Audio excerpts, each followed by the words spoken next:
To start, I'd like to present a question, that being, what do you want out of life?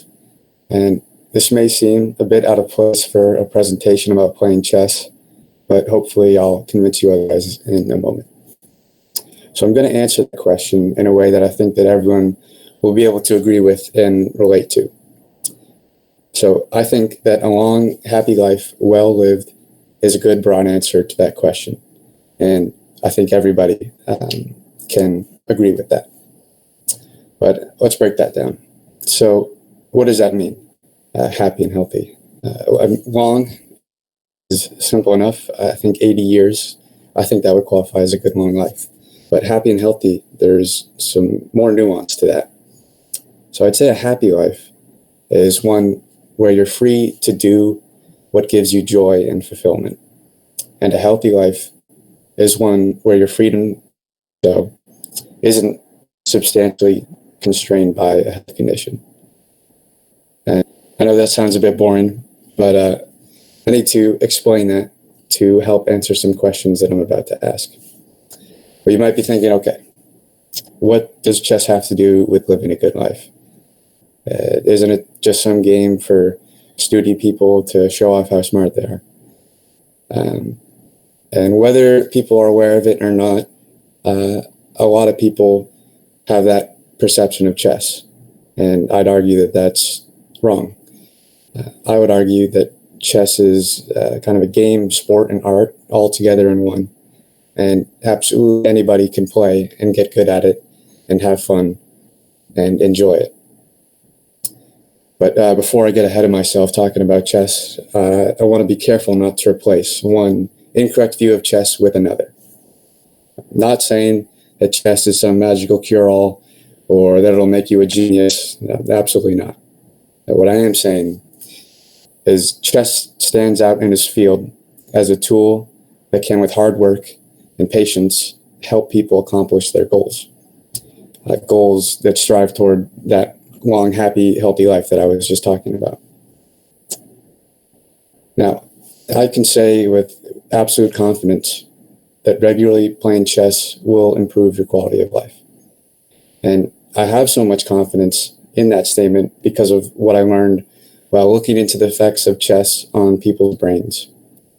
Researchers have found that not only did those that played chess become smarter in general, but they also helped fight neurological conditions and diseases that they may have had or were at risk of contracting.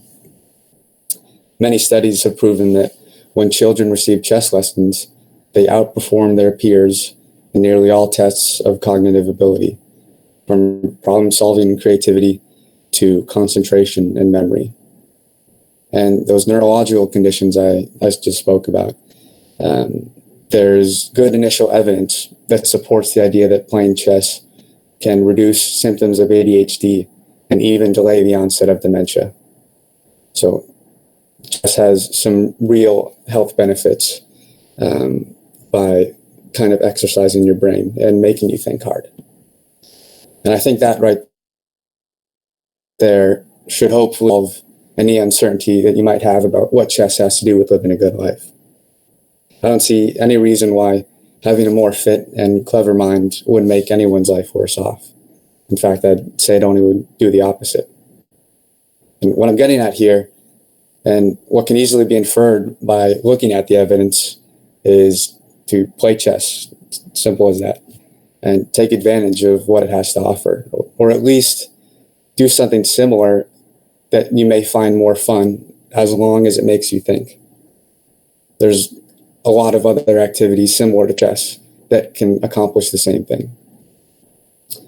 But if you do end up deciding to jump into it, well, what can you expect? Well, whatever your motives may be to pick up this hobby, I think through sharing my perspective, it might help in some way. And firstly, I should mention that I'm pretty much an average person, all things considered. So my journey along the way and what I experienced is probably pretty typical and will likely apply to anyone else that tries to do what I did during the semester.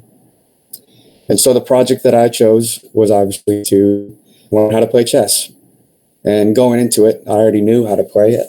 But besides knowing how the pieces move and a few basic tips, that's really all I had to know. And I was still very much a beginner, and I still very much had a lot to learn. And my specific goal was to, at the other end, a better chess player, which could be precisely measured by my online rating. And after going back and looking through my games, a trend shows up throughout the games. And that being that over time, I gradually made less mistakes, won more games, and that showed up in my rating, which slowly creeped up each and every day. And this will likely sound meaningless, but nevertheless, that number, that rating I talked about, rose 350 points. And if you aren't familiar with online chess and how that works, I think it's fair to say that that would show a substantial change. So that change of 350 shows my improvement. And I got to that point by watching lessons, doing puzzles, and playing hundreds of games. I simply just played chess over and over and learned and just repetitively practiced the game, which did pay off. But it did get hard at times for various reasons. But probably the worst was feeling like I was plateauing. So occasionally I would play over and over, no matter what. I kept losing, and I would just stay at the same place, and it felt like my work was going nowhere. But eventually, I managed to get through most of these problems I came across through repetition and trying over and over and over again. And though I'm proud of what I've accomplished, in all reality, it isn't anything special. And what I mean by that is that everything that I did and every positive and rich experience I had is absolutely attainable by everybody hearing this. It is special because I've actually done it and I put in the work and it was hard, but it's also not, and that really anybody can accomplish the same thing, and really anybody can do that and grow and be good at chess. And I'd be willing to bet that everyone I'm speaking to today is likely smarter and more capable than they think of themselves as. And that they most certainly are able to enjoy this game and grow. And I'd say that anything truly worth attaining doesn't come easy. Things that have substantial value to them often have a substantial cost. And most of the time that cost is effort. So when there's an opportunity to get what you want without having to feel that struggle along the way, you should probably take it. And of course, chess isn't for everybody.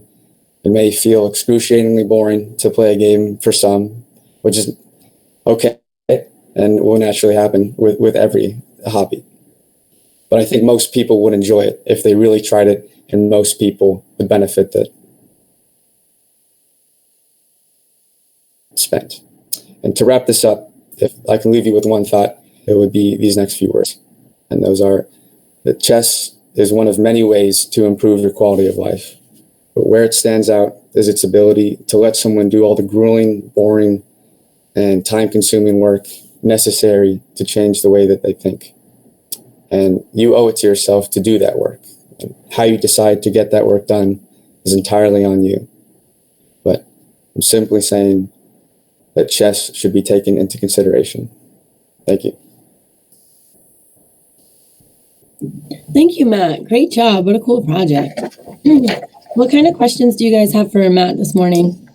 I have a question. What program did you use?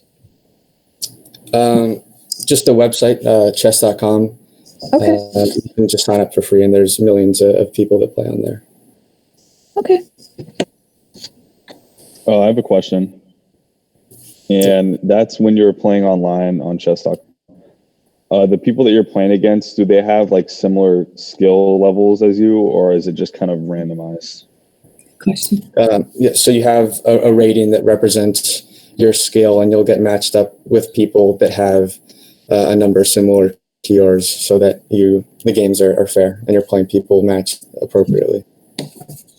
Okay. Good question. Does anyone else have any questions? No? Nice job, Matt. Thank you very much. Thank you.